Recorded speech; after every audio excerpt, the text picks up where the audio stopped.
की असीम रजा से आप सभी पुण्यात्माएं सत्संग सुनने के लिए उपस्थित हुए।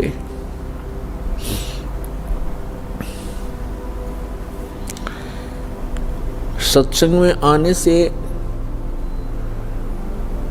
जीव को पता चलता है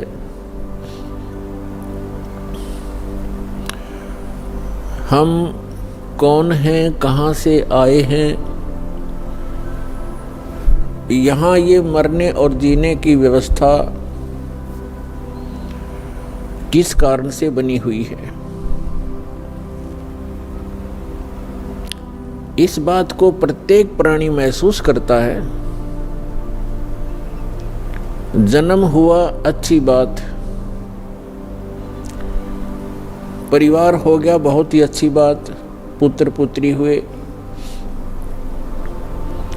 संपत्ति कोठी बनी, बस क्या कहने। और फिर मृत्यु, ये मृत्यु वाली बात है, ये खटकती है। अब ये मृत्यु जो होती है ये एकदम विपरीत स्थिति है। सारा जीवन संतान के पोषण में, संपत्ति के जोड़ने में, कोठी और महल बनाने में लगा देता है प्राणी। और 1 मिनट के बाद पता नहीं पुत्र की मृत्यु हो जाती है, पुत्री मर जाती है, पुत्र वधू मर जाती है, माँ की मृत्यु हो जाती है, परिवार का परिवार भी नाश हो जाता है।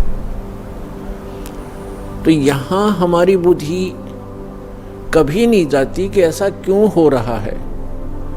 हमने एक ये परंपरा मान ली कि ऐसा होता ही है, ऐसा होता है, सबके साथ हो रहा है, इसलिए दुख तो होता है। लेकिन शेष बचे हुए ये सोचते हैं हम तो अभी कुशल हैं, बस ऐसे हम अटकलबाजी से यहाँ जी रहे हैं। तो परमात्मा कहते हैं साथी हमारे चले गए। हमें समझाने के लिए परमात्मा अपने ऊपर ही उदाहरण दे रहे हैं। कबीर परमात्मा जी, ये हमारे पिता हैं। साथी हमारे चले गए, हम भी चालन हारे, कोई कागज में बाकी रह रही, ताते लगी है वार। कोई कागज में बाकी है, कोई श्वास शेष हैं आपके, इसलिए देर लगी हुई है आपको। और जो चले गए संसार छोड़कर, उनके भी, उनकी आशाएं, उनके इरादे, उनकी सोच यही थी कि अभी मृत्यु नहीं होगी। फिर परमात्मा याद दिलाते हैं, स्वयं आकर के कबीर भगवान यथार्थ ज्ञान, यथार्थ भक्ति विधि, अपने द्वारा रची हुई सृष्टि को ही भी वो खुद ही ठीक ठीक बताते हैं। और हम कहाँ थे ये हमें नहीं मालूम हो सकता, चाहे कितनी बात बनावे। ये तो रचनहार ही बता सकता है कि आप यहाँ क्यों दुखी हो रहे हो, ये मरने जीने की व्यवस्था कौन सी अच्छी है।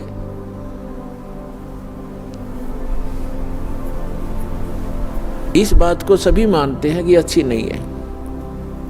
तो इसलिए परमात्मा हमें जगाना चाहते हैं, यथार्थ ज्ञान हमारे हृदय में उतारना चाहते हैं, पहले ये बता करके कि जिस व्यवस्था में आप व्यवस्थित हैं और जिन क्रियाओं में आप तत्पर हैं, यदि आप परमात्मा की साधना भक्ति नहीं करते हो, मोक्ष प्राप्ति का प्रयत्न नहीं कर रहे हो, तो ये क्रियाएं तो पशु पक्षी भी कर रहे हैं। तो मानव शरीर की क्या आवश्यकता थी, जिसमें परमात्मा ने अच्छी सोच दी है, बुद्धि दी है, और समय पर गर्मी सर्दी प्राकृतिक आपदाओं से बचने की व्यवस्था भी हम कर सकते हैं। जैसे गर्मी से बचने के लिए कोई झोंपड़ी महल मकान बना सकते हैं, इतनी बुद्धि भगवान ने दी है। समय पर आहार करने के लिए हम पूर्व संग्रह कर लेते हैं, अन्न इकट्ठा कर लेते हैं, और गर्मी सर्दी से बचने के लिए भी हम कोई झोंपड़ी महल बना लेते हैं। इसका उद्देश्य क्या है? इसका उद्देश्य ये है, इन सब सुविधाओं को परमात्मा ने इसलिए दिया है कि आप प्राकृतिक आपदाओं से डिस्टर्ब ना हो सकें और भक्ति करते रहें। जैसे परमात्मा की प्राप्ति में ये आत्मा उसी समय से व्याकुल है जिस समय से ये उस परम पिता के उस सुखमय स्थल से, उस सतलोक से, अमरलोक से बिछुड़ कर आई है, उस परम पिता से दूर हुई है। उसी दिन से इसको आभास हो गया है कि जो सुख मैं छोड़ के आया हूं वो यहाँ नहीं है। उसकी खोज में फिर ये अपनी अटकलबाजी से, जीव सोच से सोचने लगता है, प्रयत्न करता है। जैसे कोई निर्धन है, वो सोचता है कि धनवान सुखी होंगे, धन में सुख होगा, और धनी व्यक्ति को स्वप्न में भी सुख नहीं होता। पुण्यात्माओं, निर्धन को तो ये बात जचे नहीं कि धनवान सुखी नहीं, लेकिन किसी धनवान यानी मायाधारी से मिलकर देखना उसके ऊपर कितनी समस्याओं का पहाड़ होगा, आप सोच भी नहीं सकते। जहां माया है वहां शीतलता नहीं हो सकती, जहां भट्ठी अग्नि की तप रही हो वहां शीतलता नहीं हो सकती। ये माया अग्नि की भट्ठी है, इसके निकट बैठकर प्राणी कभी भी शीतलता महसूस नहीं कर सकता। धनी व्यक्ति सोचते हैं कि राजा लोग सुखी होंगे, राजा को सुख स्वप्न में भी नहीं होता। आपको ऐसा लगता है जैसे इसके आगे पीछे बड़ी सेना चलती है, बड़े बड़े अधिकारी सलूट लगा रहे होते हैं, ये महासुखी होगा, कारों में चलते हैं। सपने में भी सुख नहीं है इनको, क्योंकि हमने सुख का पता ही नहीं जो सुख होता है। राजा लोग समझते हैं कि ऊपर के ये देवता लोग सुखी होंगे स्वर्ग आदि में। स्वर्ग के देवता सोचते हैं इंद्र सुखी होगा, जो देवराज है, देवताओं का राजा है। और देवराज सोचता है कि ब्रह्मा विष्णु महेश सुखी हैं। ब्रह्मा विष्णु महेश कहते हम स्वप्न में भी सुख नहीं हमारे को। आपने भगवान विष्णु की कथा पढ़ी होगी, बहुत बार सुनाई है, देवी भागवत प्रथम स्कंद में। खुद स्वीकार करते हैं श्री विष्णु जी, ब्रह्मा जी को बता रहे हैं कि मैं अधिकतर समय में तप करता हूँ और तप से अपने बैटरी चार्ज करके सिद्धियां प्राप्त करके फिर राक्षसों के साथ युद्ध करता हूँ। कभी मुश्किल से कोई समय मिलता है तो लक्ष्मी के साथ सुखपूर्वक समय बिता पाता हूँ। तो खाक सुख है यहाँ पर। परमात्मा बताते हैं झूठे सुख को सुख कहे, ये मान रहा मन मोद, सकल जबीना काल का, कुछ मुख में कुछ गोद।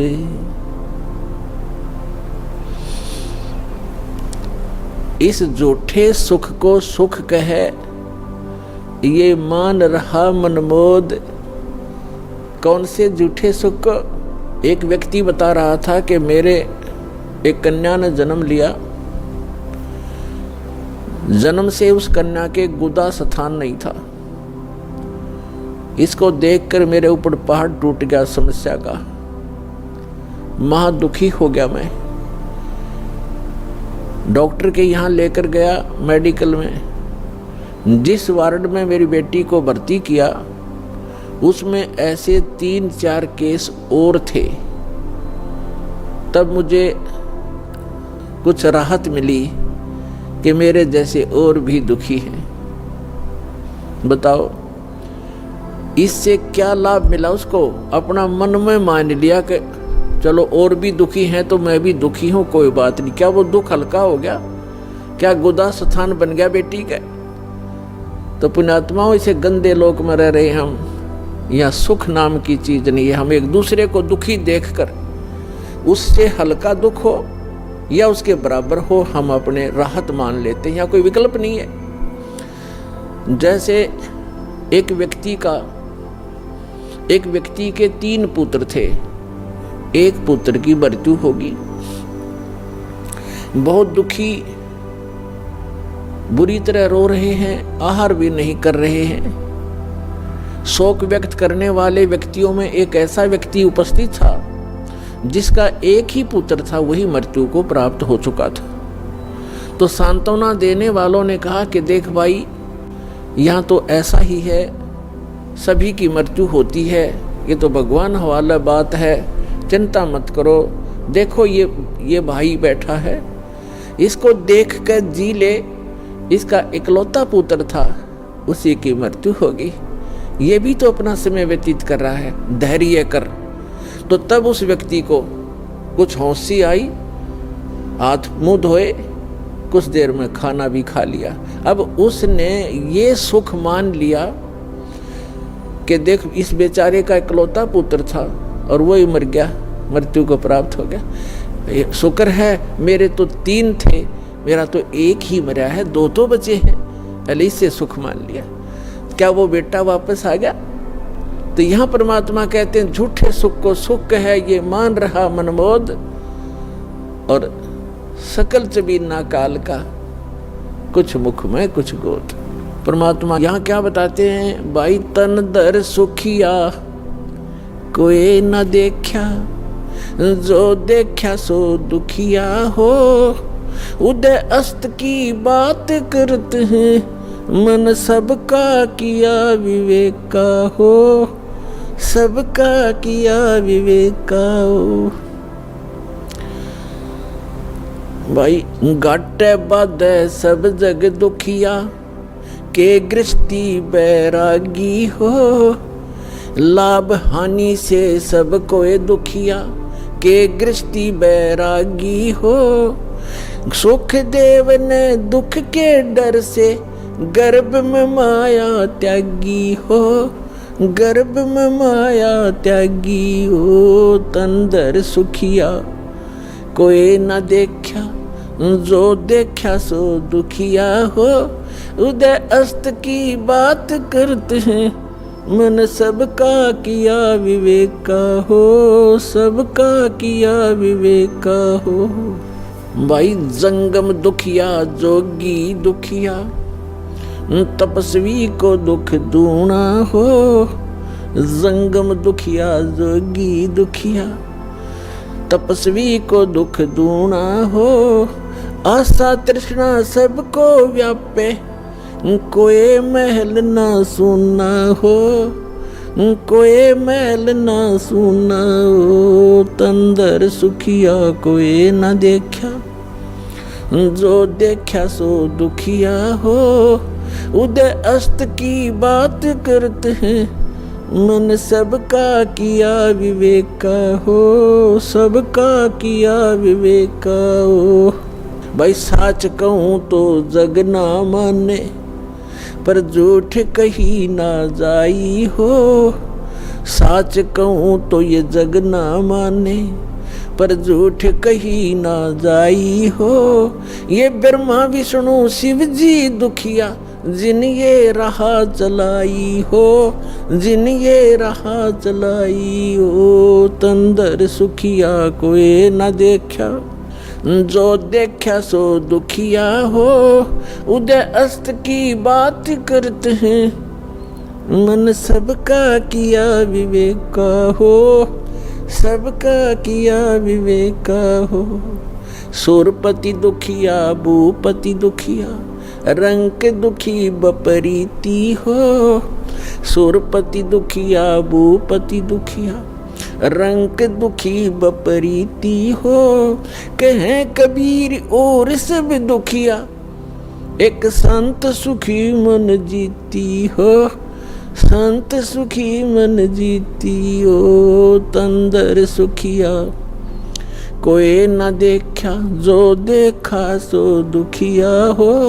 उदय अस्त की बात करते हैं, मन सबका किया विवेका हो, सबका किया विवेका हो। सुरपति दुखिया भूपति दुखिया, रंक दुखी बपरीती हो। सुरपति दुखिया भूपति दुखिया, रंक दुखी बपरीती हो। कहे कबीर और सब दुखिया, एक संत सुखी मन जीती हो, संत सुखी मन जीती हो।